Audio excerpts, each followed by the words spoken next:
দেশে করোনা শনাক্তের ৫০০তম দিনে ভয়াবহ পর্যায়ে সংক্রমণ না কমলে বিপর্যয়ের আশঙ্কা খোদ স্বাস্থ্যমন্ত্রীর।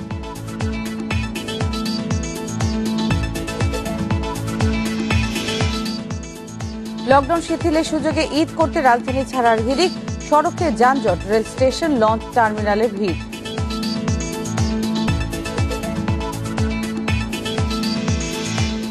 দেশের বিভিন্ন স্থানে কোরবানির পশুর হাটে বেড়েছে ক্রেতা সমাগম, চাহিদা বেশি ছোট ও মাঝারি আকারের গরু।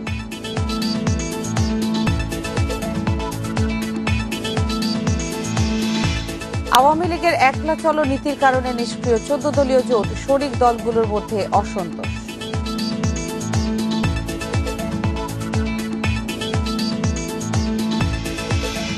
বিশ্বে করোনা শনাক্তের সংখ্যা ১৯ কোটি ছাড়ালো, সংক্রমণ বাড়ছেই, ইন্দোনেশিয়ায় ভয়াবহ পরিস্থিতি।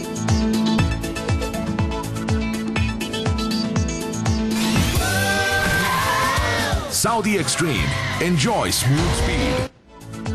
স্বাগত ইন্ডিপেন্ডেন্ট সংবাদে, আপনাদের সঙ্গে আছি নুসরাত আফরিন। শিরোনাম শুনছিলেন, এবার বিস্তারিত। দেশে করোনা শনাক্তের ৫০০তম দিন আজ। এখন সংক্রমণের সবচেয়ে ভয়াবহ সময় পার করছে দেশ। গত ৫ দিনেই মারা গেছেন ১,০০০-এর বেশি, শনাক্ত ৬২,০০০ রোগী। সংক্রমণ না কমলে বিপর্যয়ের আশঙ্কা করছেন খোদ স্বাস্থ্যমন্ত্রী।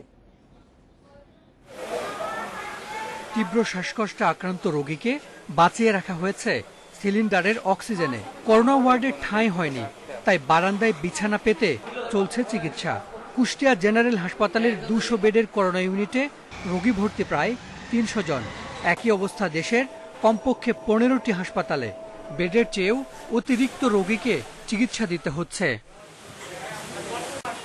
জুন থেকে বেড়ে চলা করোনা সংক্রমণের কারণে চাপ বেড়েছে হাসপাতালে। গত বছরের ৮ মার্চ প্রথম রোগী শনাক্ত হয় দেশে। ৫০০ দিনে ১১ লাখের কাছাকাছি পৌঁছেছে মোট শনাক্ত রোগীর সংখ্যা। প্রথম ১ লাখ রোগী হতে সময় লেগেছে ৫৮ দিন, আর সবশেষ ১ লাখ রোগী হয়েছে মাত্র ৯ দিনে। এখন প্রতি মিনিটে রোগী শনাক্ত হচ্ছে ৮ জন করে। সারা দেশ একযোগে ঝুঁকিপূর্ণ অবস্থায়। এই অবস্থায় যদি আমাদের এই কঠোর লকডাউনটা আমরা চালিয়ে যেতে পারতাম, সেটা সবচেয়ে ভালো হতো এবং সংক্রমণ কমানোর জন্য এটা অন্যতম উপায়। যদিও এরই মধ্যে করোনায় মৃত্যু ছাড়িয়েছে ১৭,০০০। জুনে প্রাণহানি ছিল ২,০২৪ জনের, অথচ জুলাইয়ের ১৬ দিনেই সেই সংখ্যা প্রায় ৩,০০০। করোনায় প্রথম ১,০০০ মৃত্যু ৮১ দিনে হলেও সবশেষ ১,০০০ মৃত্যু হয়েছে মাত্র ৫ দিনেই। শেষ পর্যায়ে যখন হাসপাতালে যায় তখন তার লাং ড্যামেজ হয়ে যায়, এত শ্বাসকষ্ট হয়, অক্সিজেন দিয়েও অনেককে বাঁচানো যাচ্ছে না। দেশে করোনা চিকিৎসায় অক্সিজেন, আইসিইউ, ওষুধ সহ নানা সুবিধা যুক্ত হয়েছে। ভাইরাস শনাক্তে ল্যাব ১ থেকে ২২৭টি হয়েছে। কিন্তু এখন যেভাবে রোগী বাড়ছে তাতে বিপর্যয়ের সংখ্যাও বাড়ছে। সংক্রমণের হার কমাতে না পারলে পরে মৃত্যুর সংখ্যা বাড়তে থাকবে। তাহলে স্বাস্থ্য সেবায় বিরাট চাপ পড়বে, বিপর্যস্ত হবে, আমাদের অর্থনীতি বিপর্যস্ত হবে, মানুষের জীবন বিপর্যস্ত হচ্ছে। এই শনাক্ত এবং মৃত্যু নিয়ে কিন্তু আসলে চিকিৎসকরা উদ্বিগ্ন প্রকাশ করেছেন কিন্তু আগে থেকে, এবং এর মধ্যে দিয়েই কিন্তু যে লকডাউন শিথিল অবস্থা রয়েছে, এবং এই শিথিল অবস্থা লকডাউনে কিন্তু গত ৩ দিন ধরে মানুষ যেভাবে রাস্তায় বের হচ্ছে, মার্কেটে ঘোরাফেরা করছে, এবং স্বাস্থ্যবিধি যে না মানার প্রতি যে অনীহা, এই সব নিয়েই কিন্তু আসলে চিকিৎসকরা মধ্যে আছেন। এবং ডাক্তার নিয়াজ মোহাম্মদের সাথে তিনি যেটা বলছেন, এই যে ঈদকে সামনে রেখে যে চলমান যে লকডাউন শিথিল করা হয়েছে, এই লকডাউনের মধ্যে মানুষ যদি স্বাস্থ্য সচেতন না হয়, যদি স্বাস্থ্যবিধি না মানে, এবং মানুষ যেভাবে ঘোরাফেরা করছে, এতে কিন্তু আগামীতে করোনা সংক্রমণ কিন্তু আরো ভয়াবহ রূপ ধারণ করবে বলে কিন্তু আসলে শঙ্কা প্রকাশ করছেন। এছাড়াও কিন্তু খুলনার যে বিশিষ্ট চিকিৎসকরা আছেন তাদের সাথে কথা বলেছিলাম, তারা প্রত্যেকেই কিন্তু একই কথা বলছেন যে আসলে মানুষের মধ্যে যে স্বাস্থ্যবিধি না মানার যে অনীহা, স্বাস্থ্যবিধি না মানার যে বিষয়টি রয়েছে, আসলে মানুষ স্বাস্থ্যবিধি মানতে চায় না। করোনা সংক্রমণের জন্য কিন্তু এই যে মানুষের অসচেতনতা বা মানুষের যে সামাজিক দূরত্ব বজায় রাখছে না, এই জন্যই কিন্তু আসলে প্রতিদিনই করোনা সংক্রমণ হচ্ছে এবং মৃত্যুর মিছিল ভারী আছে। আমি যদি একটু বলি যে গতকাল খুলনা জেলায় কিন্তু আসলে করোনায় ৯ জনের মৃত্যু হয়েছে এবং আক্রান্ত হয়েছেন ৩48 জন, আর এর মধ্যে নমুনা পরীক্ষা হয়েছিল ১,১29 জন।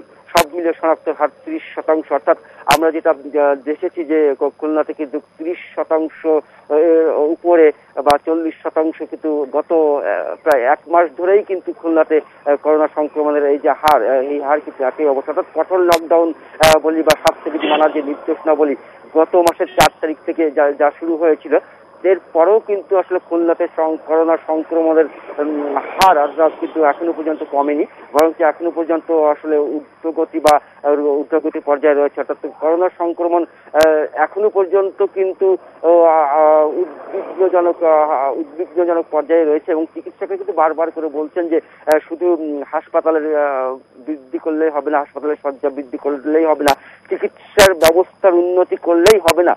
যত সময় না মানুষ সচেতন হয়, যত সময় না মানুষ স্বাস্থ্যবিধি মেনে না চলে, তত সময় কিন্তু আসলে করোনা সংক্রমণ রোধ করা সম্ভব। এই যে শামসুজ্জামান জানাচ্ছিলেন খুলনার পরিস্থিতি। আমরা এবার যেতে চাই কুমিল্লায়, সেখানে রয়েছেন আমাদের সহকর্মী তানভীর খন্দকার। তানভীর, কুমিল্লার কি অবস্থা, সেখানে সংক্রমণ পরিস্থিতি এখন কি পর্যায়ে আছে, আর জেলার সার্বিক অবস্থা আমাদেরকে জানান। অবস্থা কিন্তু দেশের যে দক্ষিণ পূর্বাঞ্চলীয় জেলাগুলো, সেই জেলাগুলোর মধ্যে সবচেয়ে বাজে অবস্থা এখন কুমিল্লার। কারণ আমরা দেখে আসছি যে গত 15 দিন ধরেই কিন্তু জেলায় সংক্রমণ হার 40% বেশি। সর্বোচ্চ সংক্রমণ হার কিন্তু উঠেছে 49.7 পর্যন্ত। অর্থাৎ স্বাস্থ্য বিভাগ কিন্তু বলছে সাধারণভাবে যদি গড় করা হয় তাহলে প্রতি 2 জনে 1 জন কিন্তু এখানে আক্রান্ত হয়েছে বলে তারা সেটা ধারণা করে, আক্রান্ত শনাক্ত হচ্ছে বলে তারা সেটা ধারণা করছে। আরেকটি বিষয় হচ্ছে যে আমি যে বিষয়টি জানিয়ে রাখতে চাই সেটি হচ্ছে যে কুমিল্লাতে পর্যন্ত 570 জন মৃত্যুবরণ করেছে সর্বমোট। গতকালও 9 জন মৃত্যুবরণ করেছে, এর আগের দিন 16 জন মৃত্যুবরণ করেছিল। তাদের কিন্তু বেশিরভাগ কুমিল্লা মেডিকেল কলেজ হাসপাতাল এবং কুমিল্লা সদর হাসপাতালের যে করোনা ইউনিট সেখানে মৃত্যুবরণ করেছে। আর একটি বিষয় হচ্ছে যে জেলা পর্যায়ে এর মধ্যে সবচেয়ে বেশি সংক্রমণ শনাক্ত হওয়া একদিন 543 জন, সেটিও কিন্তু কুমিল্লা। অর্থাৎ কুমিল্লার যে চিত্র তা যদি আমরা প্রতিদিন উত্তরবঙ্গের জেলাগুলোর পর এখন কিন্তু কুমিল্লা সেদিক দিয়ে সবচেয়ে বেশি এগিয়ে আছে। তো যে আর এছাড়া শুধু সংক্রমণ কমিয়ে আনার জন্য এখন স্বাস্থ্য বিভাগ লকডাউন ছাড়া কোনো উপায় দেখছে না, কিন্তু যেহেতু শিথিল লকডাউন সেক্ষেত্রে পরিস্থিতি আরো। খুলনা এবং কুমিল্লা জেলার করোনার পরিস্থিতি জানাচ্ছিলেন আমাদের সহকর্মীরা। এদিকে ঈদের 5 দিন আগেই ঢাকা ছাড়ছে মানুষ। আছে বাস টার্মিনালগুলোতে টিকিট না পাওয়ার অভিযোগ। গাবতলী, মহাখালী সহ বেশিরভাগ টার্মিনাল থেকে 2-3 গুণ বেশি ভাড়া দিয়ে লোকাল বাসেও চড়েছেন অনেকে। একই অবস্থা ট্রেনেও। করোনার ভয় উপেক্ষা করে ছুটির দিনে সকালেই রাজধানীর গাবতলী বাস টার্মিনালে হাজির হন যাত্রীরা। এদের কেউ কেউ আগে টিকিট কেটে রাখলেও বেশিরভাগই টিকিটের জন্য জড়ো হন কাউন্টারের সামনে। টিকিট না পেয়ে বাধ্য হয়ে লোকাল বাসে রওনা হন অনেকে। কয়েক গুণ বেশি ভাড়া দিতে হচ্ছে বলে অভিযোগ যাত্রীদের। আমাকে এমনি স্বাভাবিক ভাড়া 500 টাকা, 2 সিট আমাকে এখন 2500 টাকা নিচ্ছে। টিকিটই তো নাই, টিকিট আগে বিক্রি হয়ে গেছে। বাসে অর্ধেক যাত্রী পরিবহনের কথা থাকলেও মানছে না কেউ। তবে স্বাস্থ্যবিধি নিশ্চিতে মাঠে ভ্রাম্যমাণ টিম কাজ করছে বলে জানায় গাবতলী ট্রাফিক পুলিশ। যদি এই ধরনের আমাদের পরিলক্ষিত হয়, আমরা যদি সেটা বুঝতে পারি বা কনফার্ম হয়ে যে হ্যাঁ সে বেশি লোক নিচ্ছে বা স্বাস্থ্যবিধি মানছে না, তাহলে সেক্ষেত্রে তার বিরুদ্ধে আমরা আইনানুগ ব্যবস্থা নিচ্ছি। এদিকে সকাল থেকে ভিড় রয়েছে রাজধানীর কমলাপুর রেল স্টেশনে। বরাবরের মতোই আন্তনগর ট্রেনের টিকিট অনলাইনে কাটা নিয়ে অভিযোগ করেন যাত্রীরা। সাইটটাতে একটু সম্ভবত প্রবলেম ছিল, বাট পরবর্তীতে আর সমস্যা হয় নাই। লোকাল ও কমিউটার ট্রেনের টিকিট নিয়েও রয়েছে নানা অভিযোগ। এছাড়াও নেওয়া হচ্ছে অতিরিক্ত যাত্রী। শুধু সিট ছাড়া টিকিট নিয়ে ওরা চলে আসতেছে, স্ট্যান্ডিং টিকিট শুধু দিচ্ছে। এখানে যেহেতু লোকাল যাত্রীরা স্বাভাবিকভাবে আপনি জানেন বাংলাদেশের প্রতি গণবসে স্বল্প দূরত্বের জায়গায় একজন নেমে যায়, তারাও সেখানে একটু কিছুটা স্বাস্থ্যবিধি অনুসরণ একটু ব্যত্যয় ঘটবে, সেটাও আমরা চেষ্টা করতেছি ইনশাল্লাহ শতভাগ টাইট দেওয়ার জন্য। রাজধানী সদরঘাট টার্মিনালেও ভোরে ঢাকামুখী লঞ্চগুলোয় ছিল যাত্রীর ভিড়, সেখানেও উপেক্ষিত হয় স্বাস্থ্যবিধি। Suman Tanvir, independent News, Dhaka. Jamalpur general হাসপাতালে 4 শয্যার আইসিইউ তৈরি হলেও চালু হয়নি 6 বছরেও। দীর্ঘদিন ব্যবহার না হওয়ায় নষ্ট হচ্ছে মূল্যবান যন্ত্রপাতি। সময় মতো আইসিইউ সেবা না পেয়ে বাড়ছে মৃত্যু হার। প্রয়োজনীয় জনবলের অভাবে এই ইউনিট চালু করা যাচ্ছে না, দাবি হাসপাতাল কর্তৃপক্ষের। 2015 সালের জানুয়ারিতে জামালপুর জেনারেল হাসপাতালে 4 শয্যার ইন্টেন্সিভ কেয়ার ইউনিট স্থাপন করা হয়। লক্ষ্য ছিল জামালপুর সহ পার্শ্ববর্তী এলাকার মুমূর্ষু রোগীদের সেবা দেয়া।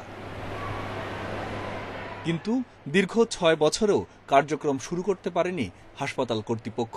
এতে পড়ে থেকে নষ্ট হচ্ছে মূল্যবান যন্ত্রপাতি, গুরুতর রোগীদের নিয়ে পড়তে হচ্ছে বিপাকে।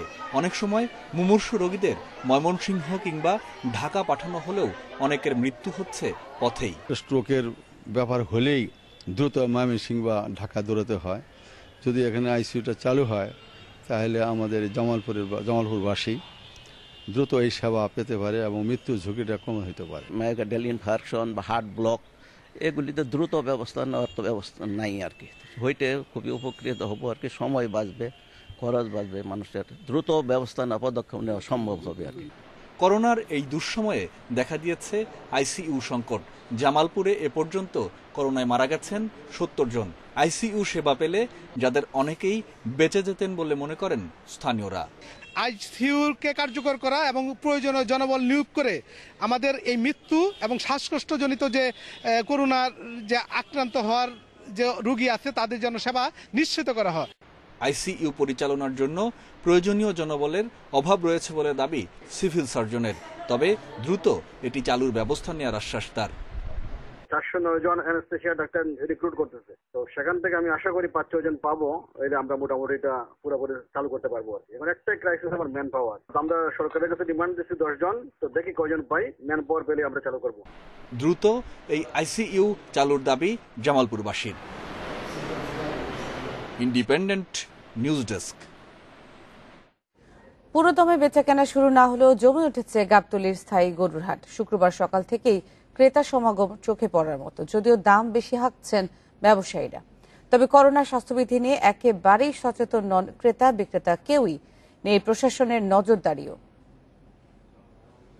গাবতলী পশুর হাটে এবার সবচেয়ে দামি গরু কুষ্টিয়ার যুবরাজ আর বরিশালের বিগ বস। বিক্রেতারা এই দুটি গরুর দাম হাঁকছেন 16 লাখ টাকা করে। পুরোদমে হাটের কার্যক্রম শুরু না হলেও শুক্রবার সকাল থেকে দেখা গেছে ক্রেতাদের আনাগোনা। বিক্রেতারা আশা করছেন এবার গরুর বিক্রি হবে তুলনামূলক বেশি। 2 বছর ধরে পারছি আমি এখন আসছে গাবতলী হাটে বিক্রি করার জন্য। দাম চাচ্ছে 16 লক্ষ টাকা। দাম চাইছে 16 লাখ টাকা বরিশালের বিগ বস। সে গত বছর একদমই কিনলাম, এখন তো অনেক হাই প্রাইস। তার মধ্যে করোনার এমন একটা প্যান্ডামিক সিচুয়েশন, এই কারণে আর কি মানুষ হেরফের খাচ্ছে যে বাজেটের জন্য আর কি। এবারের হাটে গরুর চাহিদা তুলনামূলক বেশি। অন্যদিকে ছাগলের ব্যাপারীদের চলছে মন্দা। গেছে বাজে করলা ছিল, কিন্তু অনেক ভালোই বেচা কিনেছে। আর এইবার তো আর হিসাবে 3 দিন আছে, 3-4 দিন আছে। যাই হোক, অনেক কিনে বেচা নাই, কাস্টমারই নেই। 100 ছাগল আনছিলাম, প্রায় 10-15টা বিক্রি হয়েছে, আর বিক্রি হবে আছে, কাস্টমার কম এখন। পশুর দাম নিয়ে ক্রেতাদের মধ্যে মিশ্র প্রতিক্রিয়া। তবে বেশিরভাগ ক্রেতাই বলছেন গরুর দাম চড়া। বাজেটের ভিতরে গরু মিলাইতে পারতেছি না, মনে হইতাছে যেমন 1 লাখ টাকার গরু 2.5 লাখ টাকা চাইতেছে। অস্বাভাবিক দাম বৃদ্ধি। আমি এটা 66,000 দিয়ে কিনছি, দাম এখনো বেশি আছে, তবে মনে হয় কমবে। ক্রেতাদের মধ্যে মাস্ক পরার প্রবণতা দেখা গেলেও বিক্রেতারা একেবারেই মানছেন না করোনার স্বাস্থ্যবিধি। তাই বাড়ছে সংক্রমণের ঝুঁকি। Bon Ibne Kamal, Independent News, Dhaka. Lockdown শিথিল হওয়ায় দেশের বিভিন্ন স্থানে কোরবানির পশুর হাটে বেড়েছে ক্রেতা সমাগম। তবে বিক্রি এখনো সেভাবে জমে ওঠেনি।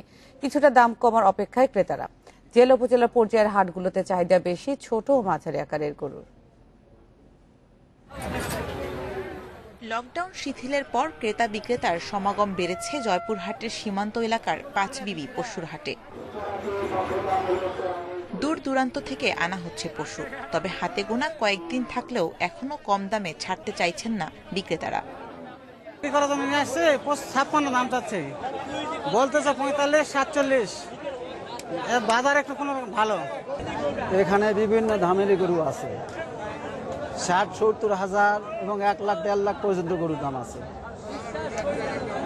আর আমি গরু নিয়ে এসেছি 46 দাম করতেছি, 40 একটু ভাঙবা কর। খামারিদের কথা চিন্তা করে হাট বসানো হলেও করোনা সংক্রমণ রোধে স্বাস্থ্যবিধি মেনে চলার উপর জোর দেওয়ার কথা জানিয়েছেন জনপ্রতিনিধিরা। একটি হাট 4টি প্লেস স্থানান্তর করে দিয়েছি। আমরা সামাজিক দূরত্ব তৈরি করার চেষ্টা করেছি এবং এরপরে আমরা মাইকিং করে 3-4টা মাইকিং লাগিয়ে দিয়েছি, যাতে করে মানুষ মাস্ক পরে দূরত্ব বজায় রাখে। মেহেরপুরের হাটগুলোতেও বেড়েছে ক্রেতা সমাগম। চাহিদা বেশি মাঝারি ও ছোট আকারের গরুর। গরুটার দাম অরিজিনাল 1,02,40,000 মতো, কিন্তু এখন দাম বলছে 1,40,45। এই কারণে গরুটা আমার বিক্রি করা হয়েছে। অতিরিক্ত গরম পড়ার কারণে মাছ মুখে রাখা যাচ্ছিল, এই জন্য মাছ তুলে রাখছে, মাছ পকেটে আছে। চুয়াডাঙ্গায় হাটগুলোতে প্রচুর পরিমাণে পশু উঠলেও এখনো বিক্রি কম, তবে দ্রুতই এই অবস্থা কাটবে বলে আশা বিক্রেতাদের। Shamima Rahman, Independent News. আওয়ামী লীগের একলা চলো নীতির কারণে নিষ্ক্রিয় 14 দলীয় জোট শরিক দলগুলোর অভিযোগ, রাজপথে শক্তিশালী বিরোধী দল না থাকায় এখন আর এর প্রয়োজন দেখছে না দলটি। আর এই অসন্তোষ কাটাতে সরকারি সুযোগ সুবিধা সহ স্থানীয় ও উপনির্বাচনে জোট শরিক প্রার্থীদের জয় দেখতে চান তারা। 2004 সালে বিএনপি জামাত জোট সরকারের বিরুদ্ধে আন্দোলন জোরালো করতেই হয়েছিল 14 দলীয় জোট। জোটবদ্ধ সেই আন্দোলনের পর 2009 সাল থেকে টানা 12 বছর ক্ষমতায় আওয়ামী লীগ। প্রথম 2 মেয়াদে শরিকরা মন্ত্রিসভায় জায়গা পেলেও তৃতীয় মেয়াদে তা হয়নি। এ নিয়ে শরিক দলের নেতাকর্মীদের মধ্যে আছে চাপা ক্ষোভ। জোটের রাজনীতির বাস্তবতা না থাকলেও মুখপাত্র মোহাম্মদ নাসিম বেঁচে থাকা পর্যন্ত কিছু বৈঠক হয়েছে। তবে গত 2.5 বছরে জোটের নেত্রী শেখ হাসিনার সঙ্গে বৈঠকের সুযোগ হয়নি 14 দলের। করোনা মোকাবেলায় আওয়ামী লীগ ত্রাণসহ নানা কার্যক্রম চালালেও কয়েকটি ভার্চুয়াল সভা ছাড়া 14 দলের উপস্থিতি দেখা যায়নি। তাদের অভিযোগ, জোট কার্যকর করতে আওয়ামী লীগের সদিচ্ছা নেই। আওয়ামী লীগের সক্রিয়তার উপরে নির্ভর করছে 14 দলের কতটুকু আপনি সক্রিয় থাকবেন, জীবন্ত থাকবেন। 14 দলের সাম্প্রতিক যে নিষ্ক্রিয়তা বা ধীর গতি, এটার মূল দায়িত্ব আওয়ামী লীগকে নিতে হবে। আওয়ামী লীগ যদি মনে করে যে তারা প্রগতিশীল গণতান্ত্রিক শক্তিকে বাদ দিয়ে তারা একলা চলবে, তখন তারা একলা চলতে পারবে না। আওয়ামী লীগের যে কার্যপদ্ধতি, সেই পদ্ধতি জোটভুক্ত একটা সরকারের যে কার্যপদ্ধতি সেটার মতো নয়। শুধু ভোট এলেই জোট গুরুত্বপূর্ণ এমন না ভেবে 14 দলের অসন্তোষ কাটাতে আওয়ামী লীগকে কার্যকর উদ্যোগ নিতে বলছেন নেতারা। এমপি ইলেকশন হবে, কিছু কিছু দলকে এমপি সিট দেওয়া, স্থানীয় সরকার পর্যায়ে বিষয়ে সন্তুষ্ট এবং অসন্তোষ থাকতেই পারে। সুতরাং আগামী নির্বাচন কোন প্রতীকে করব, আগামী নির্বাচন একলা করব নাকি জোটগতভাবে করব, এটা বলার তো সময় আসেনি। এসব বিষয়ে কথা বলতে রাজি নন জোট সমন্বয়ক ও মুখপাত্র আওয়ামী লীগের উপদেষ্টা পরিষদের সদস্য আমির হোসেন আমো। দলের সভাপতিমণ্ডলীর সদস্য জাহাঙ্গীর কবির নানক স্বীকার করছেন, জোটের ভূমিকা আগের মতো নেই। আমাদের প্রিয় নেতা মোহাম্মদ নাসিমের অকাল মৃত্যুতে জোটের যে ভূমিকা থাকা উচিত, সে ভূমিকাটা ছিল না। 14 দলীয় জোটকে কার্যকর করতে নিয়মিত বৈঠকে জোর দিয়ে নানক আরও বলছেন, রাজপথে বিরোধী দল না থাকলে জোটের দরকার ফুরিয়ে যাবে এমন ভাবার কারণ নেই। বহু প্রতিকূল অবস্থা। Ijazur Rahman, Independent News, Dhaka. বঙ্গবন্ধু সেতু থেকে টাঙ্গাইলের রাবনা বাইপাস পর্যন্ত 22 কিলোমিটার যানজট রয়েছে। সড়কের পরিস্থিতি নিয়ে জানাতে টাঙ্গাইল থেকে যোগ দিচ্ছেন সহকর্মী মামুনুর রহমান। মামুন, এই মুহূর্তে যানজটের কি অবস্থা দেখছেন, আর যানজট নিরসনে কোনো উদ্যোগ নেওয়া হয়েছে কি? আসলে গত রাত থেকে কিন্তু এই ঢাকা টাঙ্গাইল বঙ্গবন্ধু মহাসড়কে যানজট, গাড়ির দীর্ঘ চাপ রয়েছে এবং গাড়ির দীর্ঘ সারি কিন্তু ছিল, যেটা আজ ভোর থেকে যানজটে রূপান্তরিত হয়েছে। বঙ্গবন্ধু সেতু কর্তৃপক্ষের সাথে কথা বলে আমরা যেটা জানতে পেরেছি, ব্রিজের উপরে যখন পর্যাপ্ত গাড়ি চলে আসে তখন ব্রিজের নিরাপত্তার স্বার্থে টোল আদায় বন্ধ থাকে, যে কারণে কিন্তু এই যানজটের সৃষ্টি হয়েছে, যেটা দৈর্ঘ্য এখন বঙ্গবন্ধু সেতু থেকে টাঙ্গাইলের রাবনা বাইপাস 22 কিলোমিটার এলাকা জুড়ে রয়েছে। আর এতে করে ভীষণ ভোগান্তিতে পড়েছে এই মহাসড়ক ব্যবহারকারীরা। আমি যদি আমাদের দর্শকদেরকে দেখাই, এখন আমি দাঁড়িয়ে আছি টাঙ্গাইলের কালিহাতী উপজেলার এলাঙ্গা নামক স্থানে। দর্শকরা দেখতেই পাচ্ছে যে ঠিক এইভাবেই এই যানজটের সৃষ্টি রয়েছে এবং এইখানে আমি কিছুক্ষণ আগে কথা বলেছি,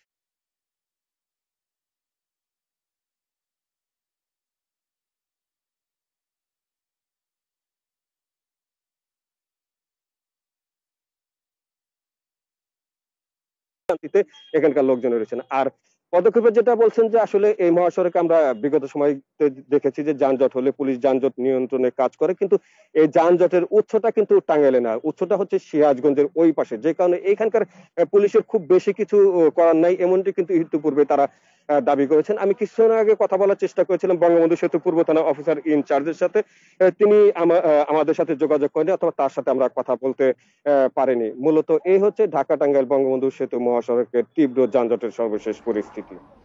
ঢাকা থেকে যাচ্ছিলেন আমাদের সহকর্মী মামুন। আমরা চলে যাচ্ছি মুন্সিগঞ্জে, সেখানে রয়েছেন আমাদের সহকর্মী শুভ ঘোষ এবং ঘাট পরিস্থিতি জেনে নেব তার কাছ থেকে।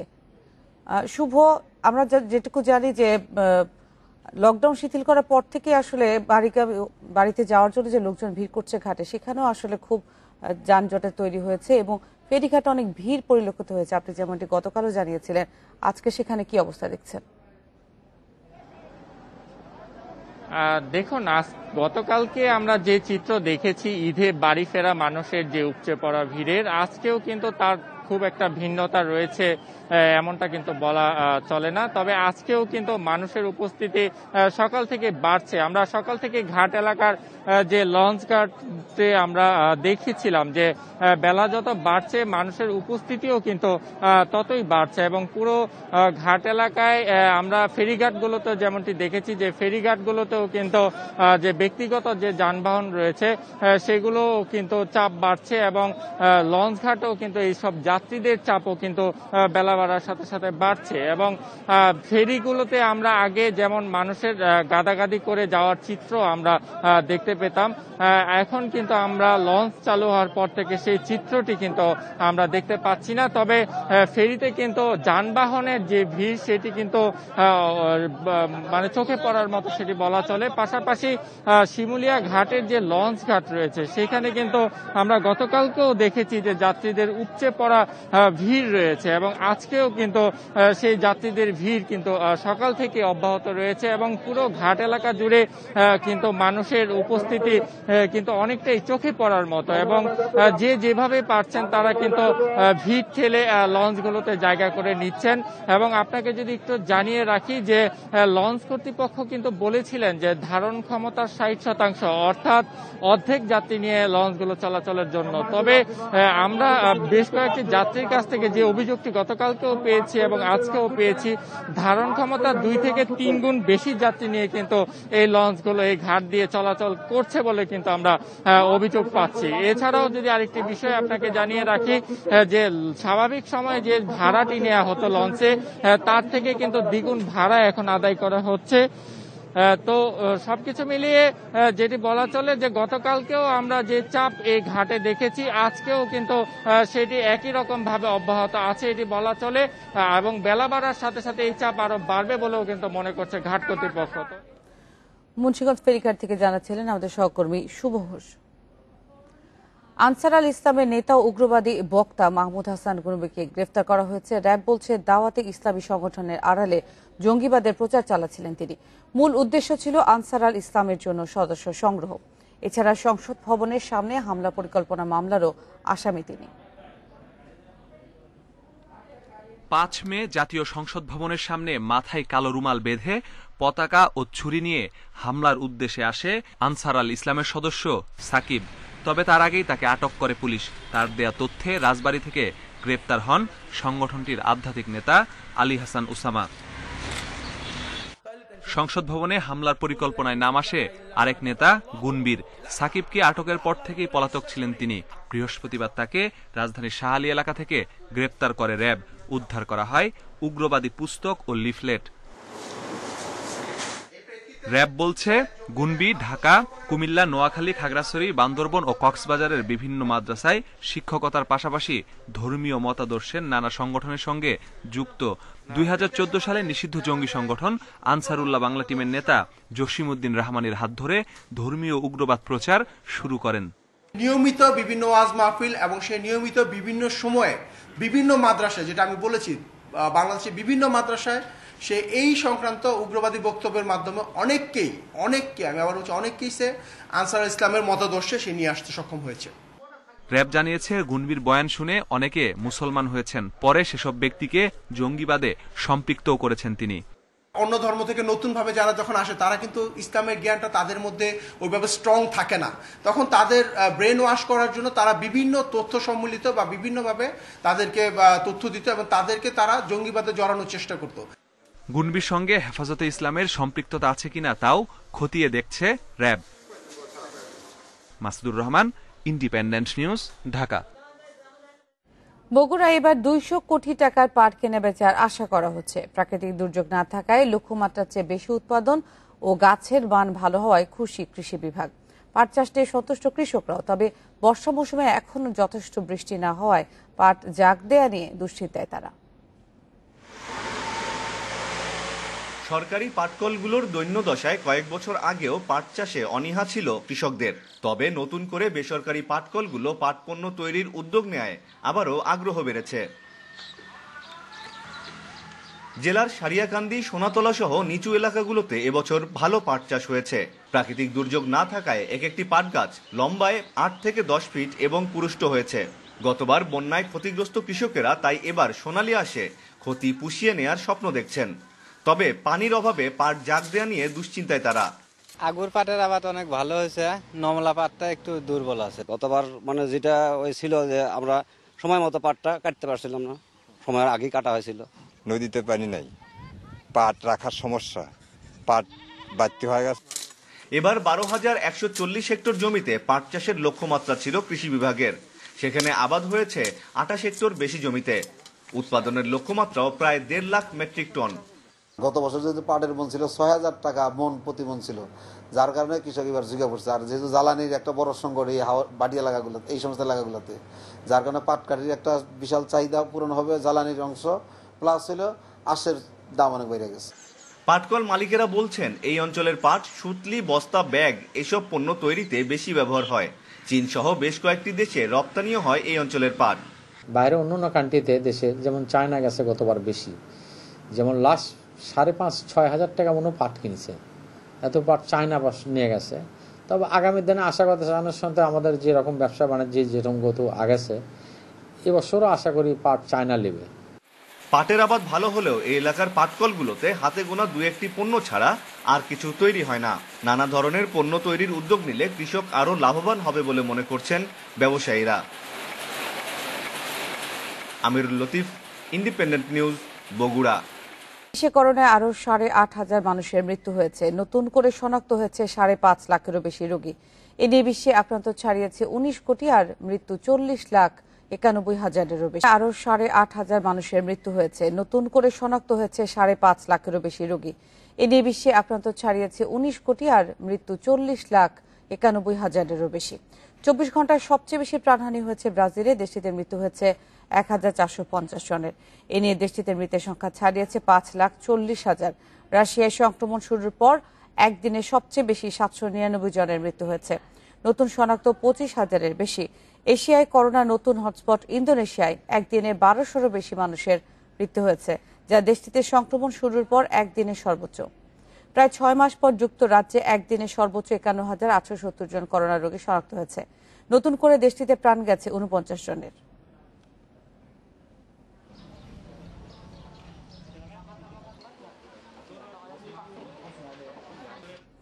পশ্চিম ইউরোপের 100 বছরের রেকর্ড ভাঙা বন্যায় মৃতের সংখ্যা বেড়ে 123 জনে দাঁড়িয়েছে। এর মধ্যে শুধু জার্মানিতেই মারা গেছে 103 জন, এখনো নিখোঁজ 1300-রও বেশি। এদিকে বেলজিয়ামে প্রাণ গেছে 20 জনে। জার্মানিতে বিদ্যুৎ বিচ্ছিন্ন 1.5 লাখেরও বেশি মানুষ। উদ্ধার কাজে নিয়োজিত রয়েছে 15,000 কর্মী। দৃশ্য গত 100 বছরে দেখেনি জার্মানবাসী। টানা 3 দিন ধরে চলা রেকর্ড পরিমাণ বৃষ্টিতে তলিয়ে গেছে দেশটির 2 রাজ্য, রাইনল্যান্ড প্যালেটিনেট ও নর্থ রাইন ওয়েস্টফালিয়া। আবহাওয়া অফিস জানিয়েছে গত 24 ঘন্টায় জার্মানির পশ্চিমাঞ্চলে যে পরিমাণ বৃষ্টি হয়েছে তা অন্য সময়ের 1 মাসের সমপরিমাণ। বন্যা ও ভূমিধসে এখন পর্যন্ত শতাধিক মৃত্যু হয়েছে সেখানে। নিখোঁজ 1,000-এর বেশি। তাদের উদ্ধারে কাজ করছে 15,000 কর্মী। এখনো বিদ্যুৎ বিচ্ছিন্ন 1.5 লাখের বেশি মানুষ। এদিকে জার্মানির রুর নদীর পানি বাড়ায় 253 ফুট উঁচু বাঁধ ঝাঁপিয়ে জল ঢুকে পড়ছে শহরে। ফলে বন্যার তাণ্ডব আরও বাড়ার আশঙ্কা করছে প্রশাসন। এরই মধ্যে খালি করা হয়েছে বাঁধের আশেপাশের বসতি। এ বিষয়ে শোক জানিয়েছে যুক্তরাষ্ট্রে সফররত দেশটির চ্যান্সেলর অ্যাঙ্গেলা মার্কেল। পাশাপাশি বন্যায় ক্ষতিগ্রস্তদের সর্বাত্মক সহযোগিতারও ঘোষণা দেন তিনি। এ সময় হোয়াইট হাউসে মৃতদের স্বজনদের প্রতি সমবেদনা জ্ঞাপন করেন মার্কিন প্রেসিডেন্ট জো বাইডেন। এদিকে বেলজিয়ামে বন্যা পরিস্থিতির অবনতি হওয়ায় ফ্রান্স, নেদারল্যান্ডস, অস্ট্রিয়া সহ বিভিন্ন দেশের সাথে অভ্যন্তরীণ রাস্তা বন্ধ ঘোষণা করা হয়েছে। দেশটির ওয়ালোনিয়া অঞ্চলে বিদ্যুৎ বিচ্ছিন্ন হয়ে পড়েছে 21,000 ঘরবাড়ি। এছাড়াও দেখা দিয়েছে খাবার পানি সংকট। এদিকে ভয়াবহ এই প্রাকৃতিক বিপর্যয়ের জন্য জলবায়ু পরিবর্তনকে দায়ী করছে বিশ্লেষকরা। আশরাফ শুভ, ইন্ডিপেন্ডেন্ট নিউজ। প্রথম ওয়ানডেতে জিম্বাবুয়ের বিপক্ষে বাজে শুরুর পর লিটন দাসের অনবদ্য সেঞ্চুরিতে ম্যাচে ফেরে বাংলাদেশ। কঠিন উইকেটে টেস্টের কৌশল কাজে লাগিয়ে সাফল্য পেয়েছেন এই উইকেট কিপার ব্যাটসম্যান। ম্যাচের দ্বিতীয় ভাগে আধিপত্য সাকিব আল হাসানের, মাশরাফিকে পেছনে ফেলে গড়েছেন ওয়ানডেতে টাইগারদের পক্ষে সর্বোচ্চ উইকেট শিকারের কীর্তি। হারারে টেস্টেও প্রথম প্রতিরোধ এসেছিল তার ব্যাটে। ওয়ানডে সিরিজের শুরুতে আবারও লিটন ক্লাসিকে বাংলাদেশের ঘুরে দাঁড়ানো। বাজে পারফরম্যান্সের কারণে যিনি বাদ পড়েছিলেন সবশেষ শ্রীলঙ্কা সিরিজের তৃতীয় ম্যাচে। সবুজ উইকেটে বাড়তি বাউন্সে দিনের শুরুতে এলোমেলো তামিম সাকিবদের মতো হাই প্রোফাইলরা। পরিস্থিতি বুঝে রক্ষণ কৌশলের পুরোটা প্রয়োগ করেছেন লিটন, ছেড়েছেন প্রচুর বল। ৭৮ বলে তার সংগ্রামী 50 টেস্ট হিরো মাহমুদুল্লাহর সাথে 93 রানের জুটি গড়ে ম্যাচে রেখেছেন টাইগারদের। ৭৪ রানে 4 উইকেট হারানো অতিথিরা সময়ের সাথে ফিরেছে নিয়ন্ত্রণে। চাতারা মুজারাবানিদের স্লো বাউন্সার সফট হ্যান্ডের সামনে ওয়ানডেতে নিজের চতুর্থ সেঞ্চুরি তুলে নেন লিটন। টাইগার ওপেনারের পাল্টা আক্রমণে ছত্র খান জিম্বাবুয়ে পেস অ্যাটাক, ফিল্ডারদের জেদ হয়েছে হাসপাতাল পর্যন্ত। এই উইকেটটা ওইভাবে পারমিট করতেছিল না সব রকম শট খেলার জন্য, তো চেষ্টা করছি 20-25 ওভার পর্যন্ত নর্মাল যেভাবে ক্রিকেটটা হয়, টেস্ট ক্রিকেটে যেভাবে খেলা চলে ওইভাবে ব্যাটিং করার জন্য। হারারেতে দিনের প্রথম ভাগের নায়ক লিটন দাস, তো দ্বিতীয়ার্ধে ফিনিশার সব্যসাচী সাকিব। ব্যাট হাতে নিষ্প্রভ সাকিব দিনের শেষ ভাগে আলো কেড়েছেন বোলিং দক্ষতা। তাসকিন সাইফুদ্দিনদের দেয়া দারুণ শুরুর পর কঠিন পরীক্ষা নিয়েছেন স্বাগতিক মিডল অর্ডারের। ক্যারিয়ারে তৃতীয়বারের মতো 5 উইকেট শিকারের কীর্তি, তাতে পেছনে পড়ে গেছেন মাশরাফি বিন মুর্তজা।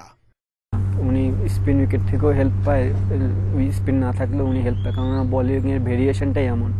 তো পেস বোলিং উইকেটে উনি উইকেট নিতেছে, এটা আমাদের টিমের জন্য খুবই ভালো।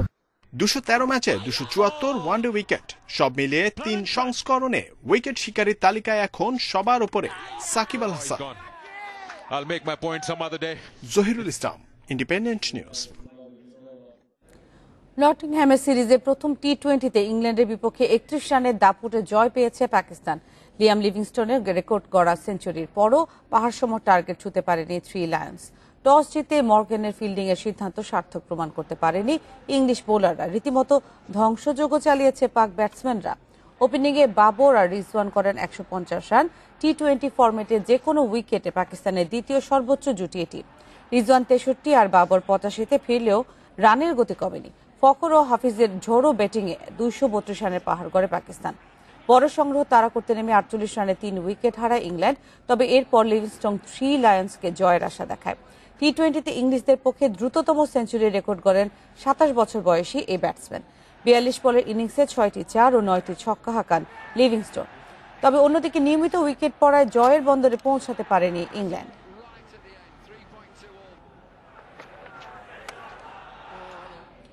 টি20 বিশ্বকাপের গ্রুমিং চূড়ান্ত করেছে আইসিসি। সুপার 12 একই গ্রুপে লড়বে ভারত ও পাকিস্তান। কোয়ালিফাইং রাউন্ড খেলে মূল পর্বের লড়াইয়ে আসতে হবে বাংলাদেশকে। আরব আমিরাত এবং ওমানে আয়োজিত হবে এই বৈশ্বিক টুর্নামেন্ট, যার শুরু 17 অক্টোবর থেকে।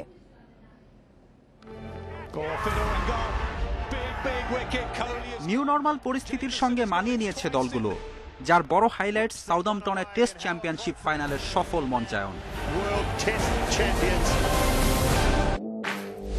তবে করোনা ধাক্কার পর এই প্রথম বহুদলীয় ইভেন্ট করতে যাচ্ছে আইসিসি। মহামারীর আঘাতে গেল বছরের স্থগিত টি20 বিশ্বকাপ এবছরও আয়োজন নিয়ে শঙ্কা জেগেছিল। করোনায় ভারতের যখন করুণ দশা, তখন আরব আমিরাত ও ওমান বিশ্বকাপ আয়োজনের গুরু দায়িত্ব নিল।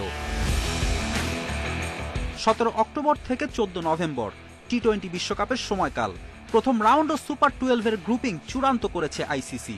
অল্প কদিনের মধ্যে পূর্ণাঙ্গ ফিক্সচারও চলে আসবে। বাছাই পর্বে লড়বে 8 দল, যেখানে বি গ্রুপে বাংলাদেশ। লাল সবুজের প্রতিদ্বন্দ্বী স্কটল্যান্ড, পাপুয়া নিউগিনি ও ওমান। গ্রুপ এ এর সেরা দল শ্রীলঙ্কা, যেখানে লঙ্কানদের চ্যালেঞ্জ জানাবে আয়ারল্যান্ড, নেদারল্যান্ডস ও নামিবিয়া। সুপার 12-এ ভারত পাকিস্তান একই গ্রুপে, আরেক এশিয়ান টিম আফগানিস্তানও এই সারিতে। কোয়ালিফাইং রাউন্ডে বাংলাদেশ চ্যাম্পিয়ন হলে মূল পর্বে একই গ্রুপে খেলবে এশিয়ার 4 দল। ডিফেন্ডিং চ্যাম্পিয়ন ওয়েস্ট ইন্ডিজ লড়বে গ্রুপ 1-এ, যেখানে ক্যারিবীয়দের প্রতিপক্ষ ইংল্যান্ড, অস্ট্রেলিয়া ও সাউথ আফ্রিকা।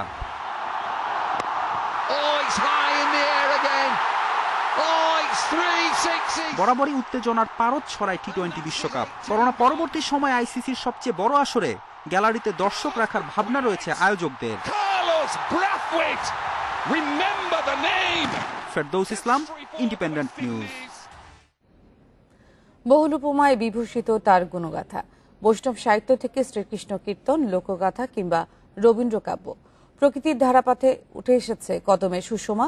বাংলায় ষড়ঋতুতে বর্ষা দূত হয়ে আসে কদম। হলুদ, সাদা, সবুজ রং নিয়ে প্রকৃতিতে ছড়িয়ে দেয় সৌরভ স্নিগ্ধতা।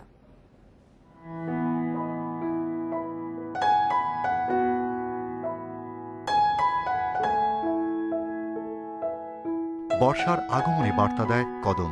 অঝোর ধারায় বরিশনে অনন্য ব্যঞ্জনায় কদম অলংকার হয়ে ওঠে বনানীতে।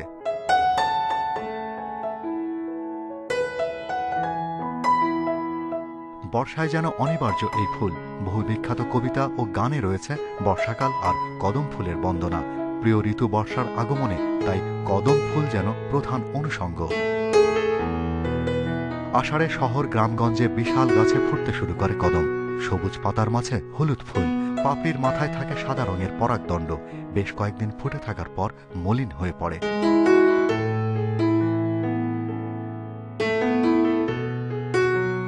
ভাদ্র মাসে যখন পাখিদের খাবারের আকাল, তখন মাংসলো টক এই ফল প্রধান খাবার হয়ে ওঠে পাখি, বাদুড়, কাঠবিড়ালিদের। তাই ফুল না ছেড়ে গাছে রেখে সৌন্দর্য উপভোগের পরামর্শ প্রকৃতিবিদদের। Shahriar Anirban, Independent News, Dhaka. এই ছিল ইন্ডিপেন্ডেন্ট সংবাদে। ইন্ডিপেন্ডেন্ট সংবাদের সব খবরের বিস্তারিত দেখতে চোখ রাখুন ফেসবুক, ইউটিউব ও টুইটারে। ধন্যবাদ সবাই।